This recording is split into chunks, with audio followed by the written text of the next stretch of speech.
Well, okay, wait and see then. Well, thank you very much, François, for having me, and it's a real pleasure to be able to talk here. I realize, you know, it's getting into the afternoon. These are the kind of graveyard slots, so hopefully I can keep you awake. I promise you have some nice pictures here and there that probably should help you. So what I would like to talk about is, well, the title has been given, but it's partly me reflecting also things I think I've learned working in the policy world in the last few years, having never had a job. I was only an academic ever, and just seeing somehow what's going on, and also trying to understand, which has proved to be quite a difficult thing, is trying to understand how does actually the people I'm dealing with in the policy world, how they're thinking about the problems they're trying to resolve. And so I have basically three questions. How does the policy world think about extreme poverty? How are developments in development economics influencing this thinking? And I'm actually trying to look a little bit at what next. And basically, I'll look at things like experiments, political economy, analysis, behavioral economics, and a few more things towards the end. Okay? So one thing was quite an interesting experience at some point, getting the marketing consultants into DFID. So basically, they probably quite interestingly asked the question to senior management, could you tell us what's your muse? Who do you think of when you're actually working in this job? What do you imagine poor people look like? What is the poor person you're dealing with? And, you know, usually a bit skeptical when Nike Foundation, in this case, came in. But actually, it was quite an interesting thing because people give quite a lot of different answers. What's the image of poverty? So actually, while not talking very much, but for some it's things like this, famine victims, for others it's migrants trying to cross into, in this case, America or into Europe. It's children in slum areas. It's smiling micro-entrepreneurs in Africa. It's lower caste women or families in India. Or indeed, it's in this case quite bemused looking farmers who's been given a goat by an NGO and clearly not having a clue what's going on. And fair enough, I would say. And basically, it influenced the way people think. In fact, all these pictures I took today from websites of NGOs when they were doing their marketing campaigns. And so everybody has these other views in it. Of course, it's not just that. It's not as superficial only as this, but it's quite important. You know, do they think dynamically about it? Do they think about silver bullets of something? Do they think about elements of misery? Or indeed, do they think that the peasant's life is very romantic and they can deal with it? But so these are the kind of things. But of course, there's been a lot of people. You have to be very careful here because I know two people are sitting in this room. But there's a lot of, you know, big thinkers here that have been talking, and why I'm emphasizing these people over any others is that all of them, you know, ultimately have been writing best-selling books. Actually, I didn't realize how influential these kind of things are in the policy environment. But of course, we have quite a lot of them, so people start picking bits and pieces from different type of people. But these things, I think, they are shaping the way people are thinking about it. Now, and so I will use in this presentation a little bit of some of these things, and I'll be very carefully avoiding the two who are sitting in the audience, but talking about a few other things here. And I think it's actually quite striking sometimes how thinking gets shaped and what it actually leads to in particularly. Okay, so this is very stylized. I'm trying to just get a bit of a sense of it, but hopefully I can be also useful in people's thinking themselves, or at least making people debate and think a bit about it. Now, so I have three bits here, and first I'm going to do a kind of a simple standard view of what poverty is in relation to the market. And actually, I would say, I'll explain briefly, but it's actually really still powerful in most NGOs, actually in institutions like the World Bank. There's big parts of it. DFID, all organizations have a big view a bit like this. And that's, for economists, it goes a bit like this. So it ultimately still seems to be inspired basically by welfare theorems, where, you know, the first one would say, you know, markets lead to efficiency. We kind of like the ideas of efficiency, but also the idea that, you know, somehow redistribution endowments actually make sense, and then you can still let the market work. You know, Sankey's welfare theorem, let me not make it a micro course, but what are the implications here? It's still lots of people looking at poverty as fundamentally a problem of initial assets. What do poor people have? What are the assets that they have? Do they have a goat or don't they have a goat? As this particular NGO seems to think as the crucial asset.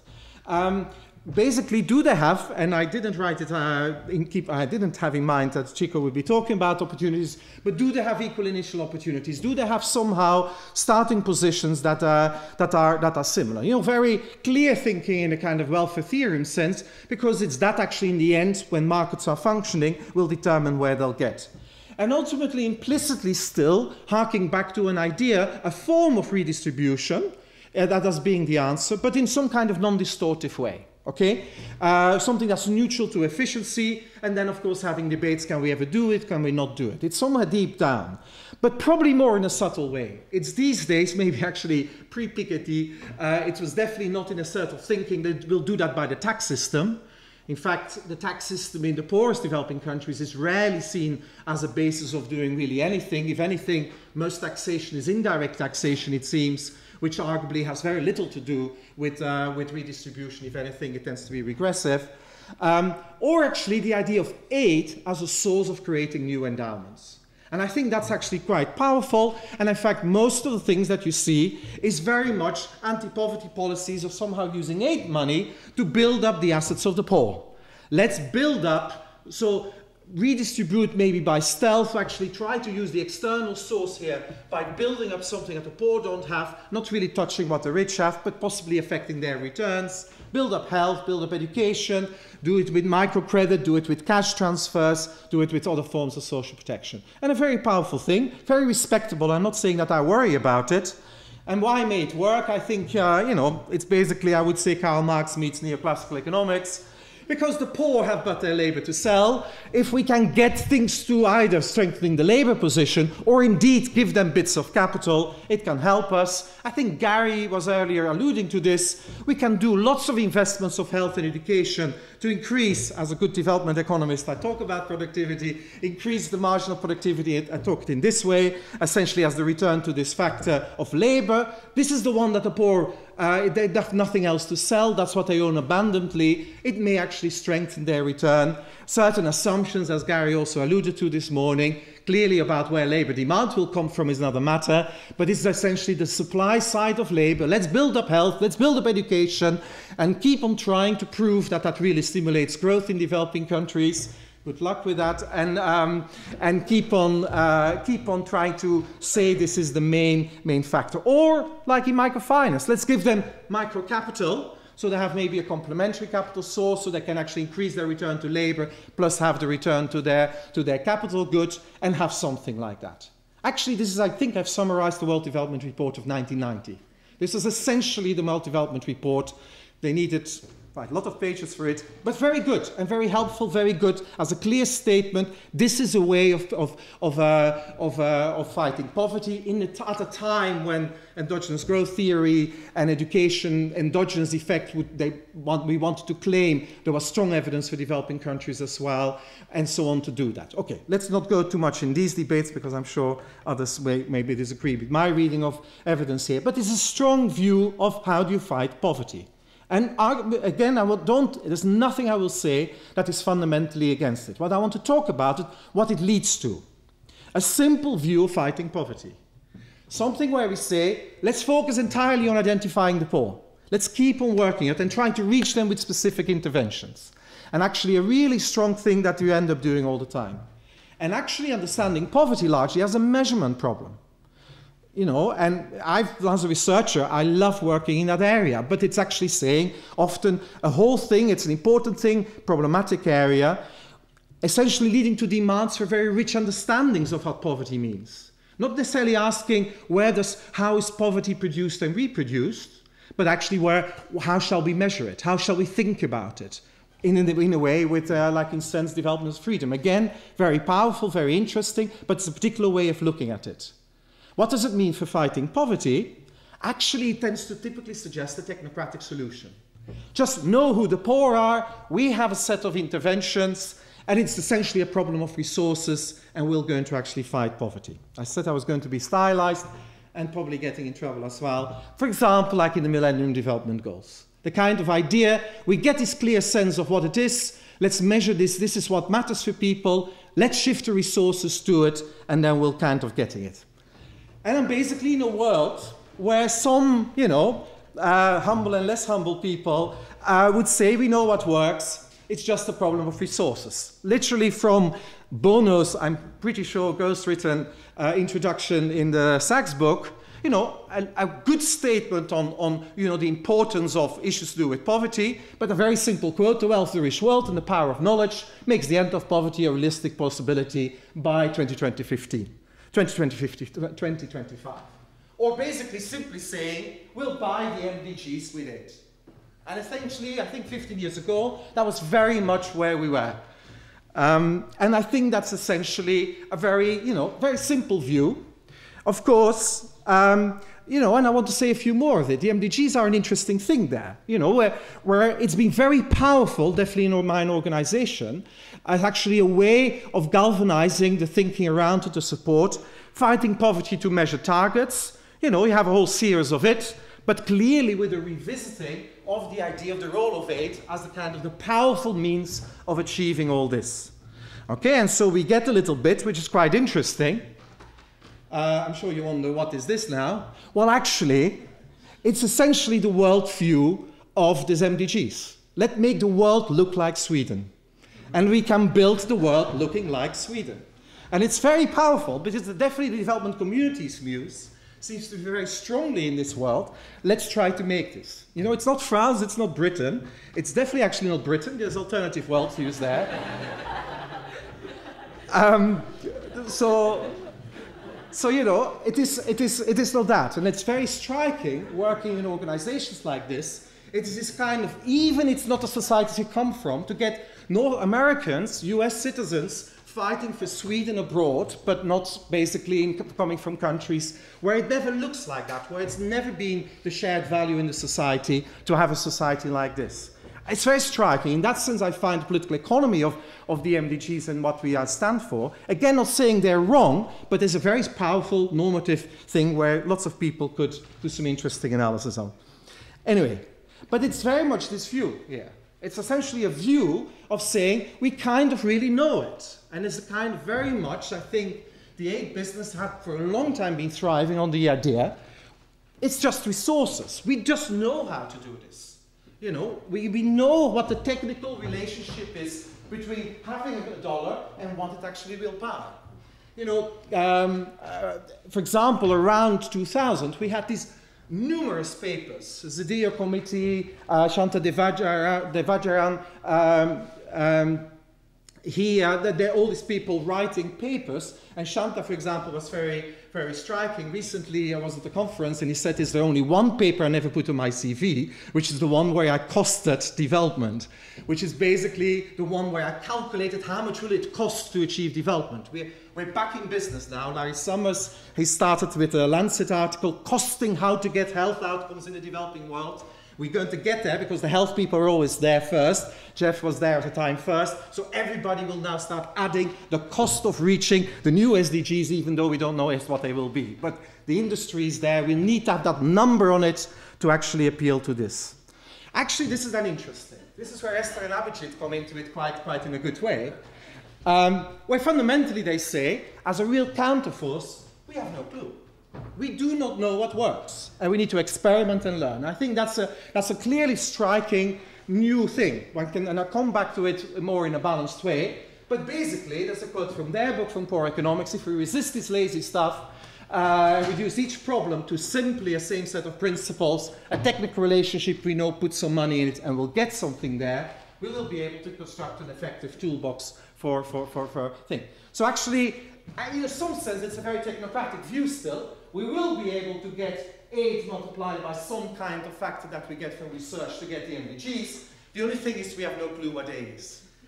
And you could argue, and we have to keep on running RCTs until we find every A in every setting, in every context in the world, which would be one way, stylized, slightly exaggerated view of how to deal with it. But it's quite important. I think the doubt that, for example, research agendas like this have brought, where it's not about a priori, it must be good. There is a problem with something, we know the solution, and it will work, that actually we're beginning to move away from it. It doesn't make spending aid money easier, but it actually is quite powerful. Actually, this is just one view, because of course economists, and not least several of the big thinkers that I alluded to earlier, have always been much more sophisticated. And economists have not, and in fact, you know, we've for long known, in fact, the revival of development economists is arguably partly inspired by things like Joe Stiglitz' work on market failures and bring it into development, and where, you know, the idea that there is something there, that the markets themselves are not functioning well, it's not just initial assets, but the markets are somehow failing as well, leaving money on the table, unexploited opportunities, and especially market failures that can be very costly for the poor. And then we have people like Abhijit Banerjee and many others working interestingly, making this go further as a kind of an integrated, times in the general equilibrium theory of market failures and poverty traps from the micro sides, where you could get this kind of self-reinforcing equilibrium where things get stuck, driven by failures that are occurring, in this case, largely in the market. So we can have lots of these things, you know, basic things, something to do with capital, neighborhood effects in the micro sense, also basic conditions for markets to emerge, of contract enforcement issues and things to do with that. But they all seem to have something there that can actually lock, where there's something more to be done than just transferring assets, something more needs to be done to unlock some kind of failures in it. You know, in a stylized thing, you get these kind of stories, you know, for example, credit markets, you know, fundamentally, the markets tend to solve these own imperfections by things like collateral. Poor will have fewer assets, so it excludes them from this particular way of solving the imperfection. The poor don't have this as a result. They can't really invest in profitable things. They can't use them efficiently, and it means poor people somehow get stuck in certain activities. Okay, I've basically told you this is essentially the Yunus view of the world, microcredit kind of view of the world. This is a fundamental trap. This is a fundamental kind of thing that actually blocks us entirely. And indeed, for example, in Esther and Abhijit's book, there is quite a lot of that and that kind of view. And we can try to experiment to see, you know, are these problems there, A, and B, can we unlock them with interventions? So can we look for solutions to some of these things? So it gets us essentially to slowly discovering the little A's in a failure sense. Of course, for many of you in the audience, this is all far too micro. And in fact, a comment has been made, you know, all these little interventions and solving them, it's not really going to create many jobs. There are a lot of small things, they're not necessarily the big things. They're not the macro side of it. But of course, in some sense, some of the thinking that is behind several of these books that I showed earlier is growth versions of this. Growth versions where there's somehow multiple equilibria or autoregressive processes or, you know, persistence processes or maybe macro poverty taps that are linked to things to do with, say, international capital market failures, geography factors, or indeed institutional failures, the kind of things that at the micro level don't make markets function because some things go wrong, and the institutional level, lack of rule of law, contract enforcement, property rights, you name it, or indeed also things that either independently or dependently there lead to macro policy failures. Fundamental, several of them, people have talked about it, that view is there. Some initial conditions determine how good it can get. Danny was this morning talking very carefully about, you know, conditional convergence kind of issues. Sorry, it was yesterday. Conditional convergence type of things, and so on. And that arguably it's harking back to some of these things. In fact, all these books, somewhere or another, take views on it. Some take very strong views. You know, Jeff Sachs arguably comes from it, but has a very good optimism that say institutions don't matter at all. They're very irrelevant, you know. In fact, almost literally, you have these wonderful paragraphs that they'll grow through corruption. You know, slowly, it's a bit like growing up. Corruption will disappear. There's some things. Or you get on the other end, Bill that simply says we're Bill Easterly, we're doomed. We're always going to be doomed. And I'm not sure he says anything else. But the things, and other people having more nuanced and careful thoughts on things in that space. I pick up one here because I want to mention a little bit on political economy. Of course, it would be foolish and stupid to say these two have invented now the attention to it, but arguably, as they wrote a book that clearly captured the imagination also of policymakers, and kind of saying, you know, one of these factors that one of these initial conditions that affects somehow the growth performance of a lot of countries, has to do with institutions, defining maybe not very precisely, but something to do with economic and political rules, that's something to do with enforcement by the state and citizens, that somehow determine the incentives in the economy and society, that then in turn determine the outcomes that we're getting. Okay? Now, this book, you know, it used to be the case that David Cameron, now the Prime Minister in the UK, had Paul's book on his bedside table. He read them all, I think, but actually recently he gave an interview that this was his favorite book. But, you know, so this is the kind of thing, and it influences. It influences organizations like ours to actually have the institutional agenda much deeper and properly in it. But anyway, where does it lead us? So that's a bit like, you know, thinking there at this. I want to talk now briefly about what I do think are the influences of the future. And in fact, some of the people have already mentioned about, but that's only a few. This is not a complete list, no means. But it's basically, I think, what I sense in organizations like ours, and maybe also interacting with other organizations, that we're managing to get people to pay attention to some of these things. And in fact, I was quite happy to hear that some of the themes of what people are talking about definitely touch very closely on it. And I think it's a good environment to have it. And I'll talk a bit about these four. Basically, also keeping in mind, for example, organizations like DFID, we have to realize that this is not a world from the late 90s. This is not a world of the late 90s, where actually, late 90s, for a lot of countries, total stagnation. But now we've seen actually a huge amount of progress, where poverty gets to be increasingly reduced. You know, the prospects of the poor are still quite grim. I think it's about 46 countries in the world, where, you know, it used to be 80, 90, 100 countries, at least in some absolute measure, that somehow we're getting it. It becomes more and more African, including lower income countries, but also quite a few of lower middle income countries, many of them fragile places, often quite rotten places in general. So what are the kind of literature? Well, I think we've had a good discussion today already on some of this, or in the last 2 days.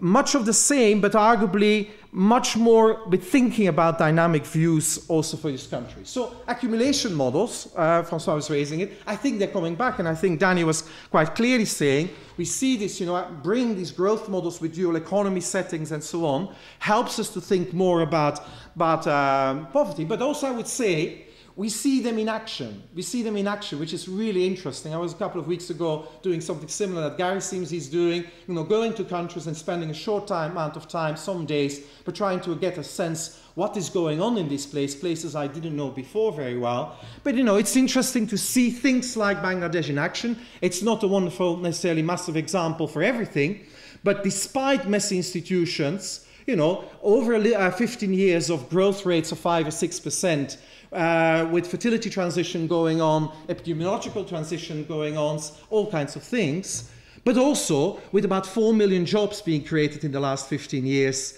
in an industry, getting, you know, almost 1 in 5 people in the country, one way or another, benefiting from these jobs, where the wages are actually pretty low, where the extensive margin has been in action, lots of absorption of new people, but where the striking thing is happening, where is the action? It's the rural wages. Labour becomes more scarce, and the rural wages are gradually converging to the urban wages as well, where you say, look, that's, I think, what theory would predict, and it's quite nice to see some of these things.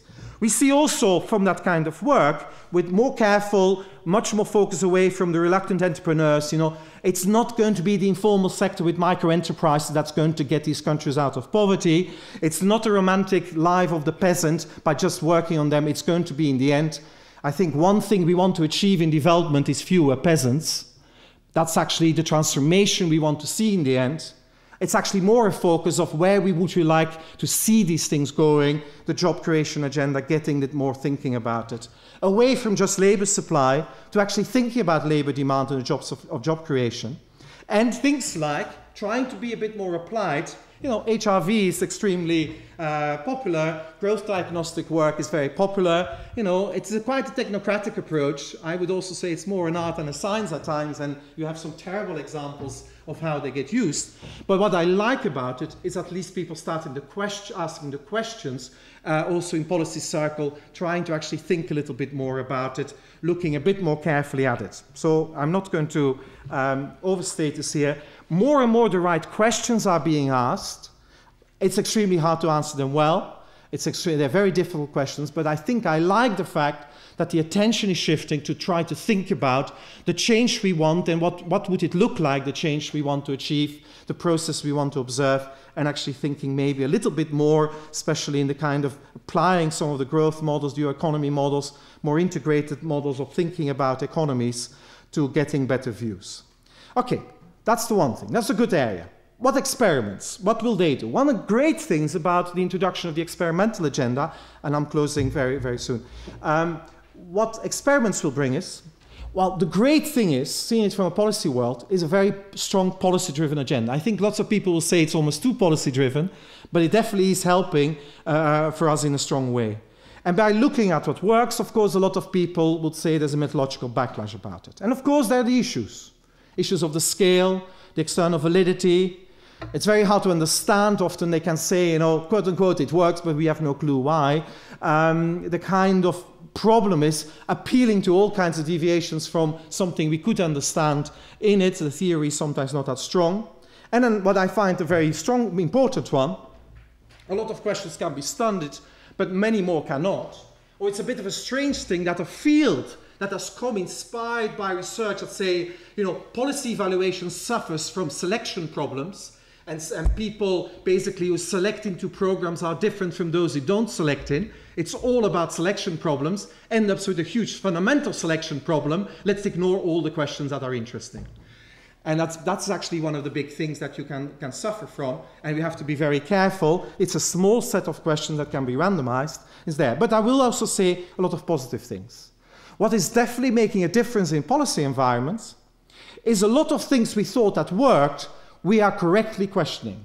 Okay, I could talk about microcredit. Esther Duflo was in Oxford 2 days ago giving a very clear statement. She's not alone in that. The more and more we look at all sources of evidence, even beyond RCTs, its impacts are very limited, and it's the silver bullets that actually do not seem to work. We have to be very careful. That's really good, because it stimulates inside debates based on rigor, and not just whether rigor in the sense whether you have a good theoretical model and a good mathematical equation, but actually do you have the evidence that actually more or less in your data properly says it. And I think that's very important, because I think both proponents and opponents now have to work much harder at their evidence base, and can they actually commit to it. And I think that's really important. And it also means in an organization like mine, we're beginning to properly talk again about costs and benefits, about proper rates of returns, options appraisal. Are we doing the right thing? Do we really think this is really having an impact or not versus other things? Rather than this fake idea, theory says that shocks are a constraint, therefore insurance will work. Okay, and so on. It's an area I work, and it's proving very hard. And so we're getting much more on effectiveness. Of course, the question of scalability remains unanswered, and it's also typically a political economy free zones. Okay, I'll take 2 or 3 minutes, and then I'll be done.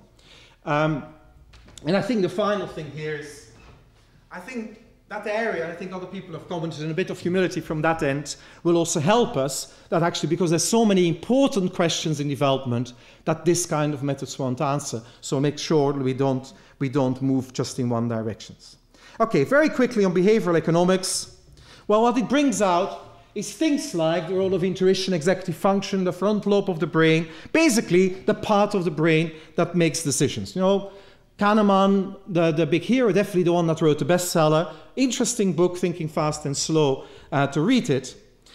And basically the whole simple idea is, as thinking takes effort and time, we are kind of hardwired to process information in particular ways, but it also leads to biases. We have shortcuts, and somehow we have biases. We make errors in all kinds of ways, and everybody makes errors. Kahneman, Thaler, all kinds of people looked at it. And what basically then also, you know, in poverty analysis, for example, Esther and also Sendil, Bulanaitanan, basically say lots of poor people need to make significant decisions to survive. It makes errors as to difficult plus biases are going to be occurring, and that actually leads to these kind of cycles of impoverishment, and we're getting really stuck with it. So basically, it really has a big cost, they would argue. And there's something there. And I do think behavioral economics can have quite a bit of an impact. Now, you know, we could have Duchamp's urinal here, but actually behavioral economics has its equivalent, which is the urinal of Schiphol Airport, which it seems not all of you know it, but it's kind of the standard example. They found out that the biggest cost factor in Schiphol Airport was the cleaning for maintaining the toilets, was cleaning the male toilets, because they had to keep on cleaning up the floor, okay? And basically, some economists dreamt up to drawing a little fly in the urinal there, and the costs were reduced by 80%, okay? So is this economics? I don't know, just as Duchamp was asking, is this art? But it's definitely, the nudge is there. And it's really attractive in government. Oh, people love it, because it's a free lunch. It's basically something that they can do things, and it's almost for free. Very quick runs. Is this as good as we can do? I actually doubt that this is really where behavioral economics should only be. The world of nudge is very limited. It's only decision-making processes, this kind of quick thing. Economists love it because it's very close to the way we like to model sometimes things. But there's definitely lots of psychology gets ignored.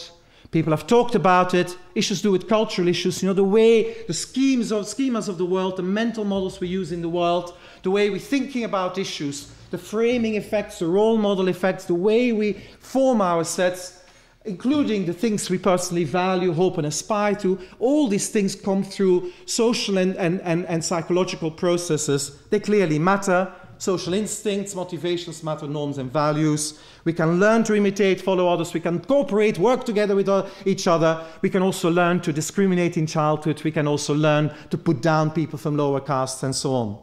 So the world of nudge is one thing. I think there's a huge amount of progress to basically getting things like the value of norms, ideas, religion, and so on, both as constraints and opportunities in development.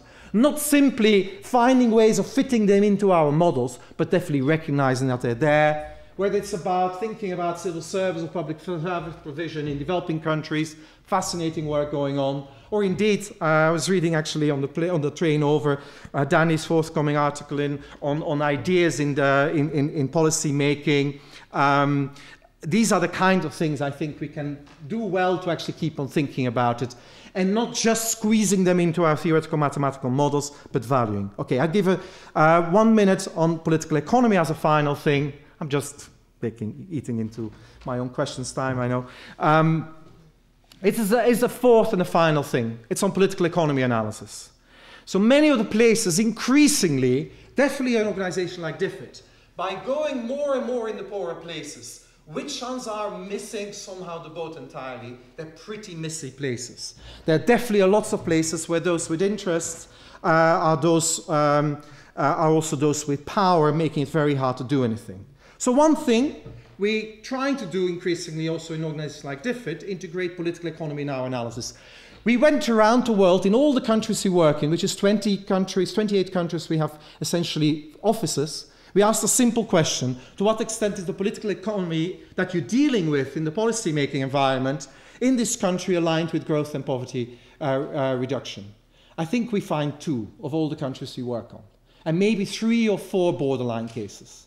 And we find about 10 where fundamentally our judgment would be the regime we're dealing with and we're giving aid to is fundamentally predatory and will do everything it can to make sure there's no growth and poverty reduction. Okay, that's the reality we kind of work on. So it's the political economy, it's all there. It's very messy. And so you get very difficult things in actually doing the jobs we do. Because if the political economy is messing, development will really fail. Okay, so a good example I find, for example, there's a lot of people say, you know, taxation, there's some good theoretical ground to say taxation is going to be the basis of legitimacy of governments. You know, that's the beginning of the relationship with the citizen and so on. Political scientists, economists find it very valuable. I was in DRC, as one does, spending my summer with my family, and just end up talking with all kinds of officials. And one thing that struck me in a meeting with the Minister of Finance is that we got in a situation where the IMF was massively successful rolling out VAT, TVA, collection in the country, massive collection, and it's really booming, the revenue seemed to be booming, until we started looking at the data on the kind of refunds for VAT on the earlier inputs. Actually, more is being paid out in VAT back to firms than actually is being collected. Okay, these elites, this kind of the corrupt, predatory masses or elites in these countries, they will find a way with all these things. And that's a real problem the way we work. We have this tendency, this term client orientation, is nothing that makes me more furious. There's always this idea being oriented to the client. The World Bank does this a lot, but it invites this real strong technocratic approach.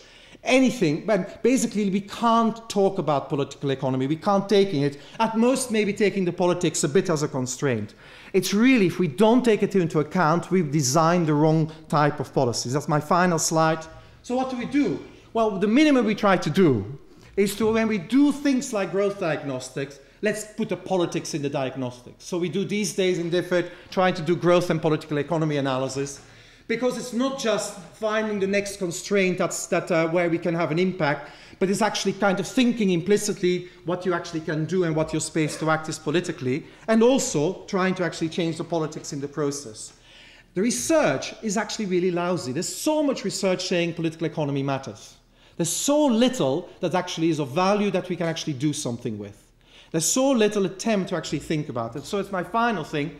If anything, I would say all the people doing political economy analysis, they should do much more subversive political economy analysis. Basically, thinking through how do you do reforms, taking into account properly the elites, and actually finding ways of doing things that actually can force this kind of better equilibrium in this respect. I had here the final example. For example, in Iran, they did an interesting thing. There was a big lobby in Parliament that wanted to block very sensible energy and subsidy reforms the IMF was wanting to do with the government. How was it resolved? They thought of a scheme, because there was an intention to get social protection schemes to cover for the poorest. They said, okay, we need to do that first in the following way. They put in 80% of Iranian people, they put money into people's account, which was conditional money that would be unlocked the moment Parliament voted through the reforms. There was this swell of support, and the energy subsidies were abolished, and the food subsidies were largely abolished as well in that process. That's smart political economy work, actually finding ways of breaking some of the elites to whom it's of interest to keep these things. I'll leave it there, so.